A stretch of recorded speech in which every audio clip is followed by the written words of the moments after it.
Le meilleur moyen de déstocker des graines de datura présentes dans le sol, c'est l'introduction d'une culture d'hiver si elle est pertinente économiquement. En effet, cela permet de réaliser des faux semis pendant la période estivale, période propice aux germinations de datura.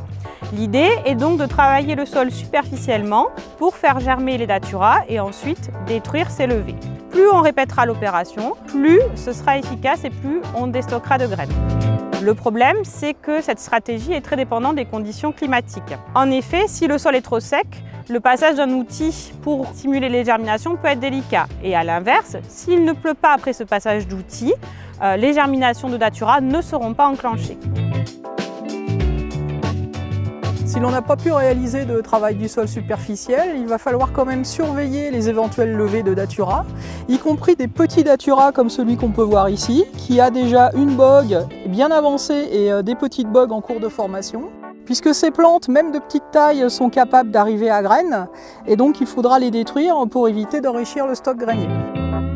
Le datura va profiter des moindres espaces avec de la lumière pour se développer, comme on peut le constater ici dans un passage d'enrouleur, mais aussi au niveau de dégâts de sangliers, sans oublier les bordures. Pour détruire ces datura, donc il faudra soit procéder mécaniquement avec un broyeur, soit l'envisager manuellement s'il y a peu d'exemplaires.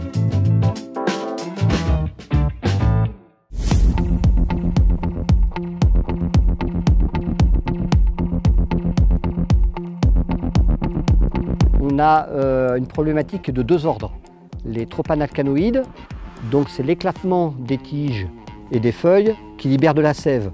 La sève que l'on va trouver sur les pièces de la moisse batte va venir contaminer les grains. Donc on a une source de pollution et de contamination via la sève, mais on a également une deuxième problématique, c'est la graine de datura dans le lot qui risque d'aller polluer les parcelles suivantes si la machine n'est pas totalement nettoyée. Quand on a récolté une parcelle de maïs et qu'on a eu tendance à éclater des tiges libérées de la sève qui a contaminé le grain, pour éviter que l'opération se répète, on peut nettoyer la machine. L'idéal, c'est le nettoyage à l'eau. À grandes eaux, on se positionne devant et on lave l'ensemble du cueilleur. En même temps qu'on va nettoyer à grandes eaux le cueilleur, on va en profiter pour nettoyer la machine. Attention, il s'agit bien de l'eau à basse pression et à gros débit.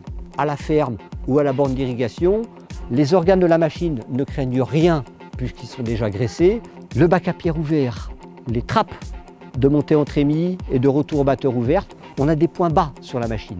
Donc l'eau va toujours s'évacuer. Donc avant de sortir de la parcelle, on procédera au nettoyage à l'eau ou alors, si ce n'est pas possible, à la ferme. Mais en tout cas, avant le départ d'un nouveau chantier.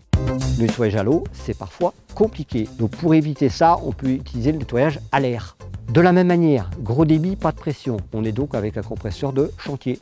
Mais le compresseur de chantier ne nettoie pas le problème de la sève des tropanalcanoïdes qui ont contaminé les pièces de la machine. Quand on a des choses plus ou moins inaccessibles, on peut se contenter d'aller ramasser quelques résidus de feuilles et de tiges.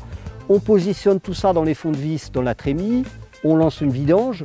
L'essentiel de ces résidus de feuilles et de tiges vont conduire à une évacuation d'un maximum de grains. Donc d'un résidu de départ de 20-25 kg, avec une méthode plutôt grossière de travail, on peut assez facilement ne retenir que 5 ou 6 kg de grains au final dans la machine.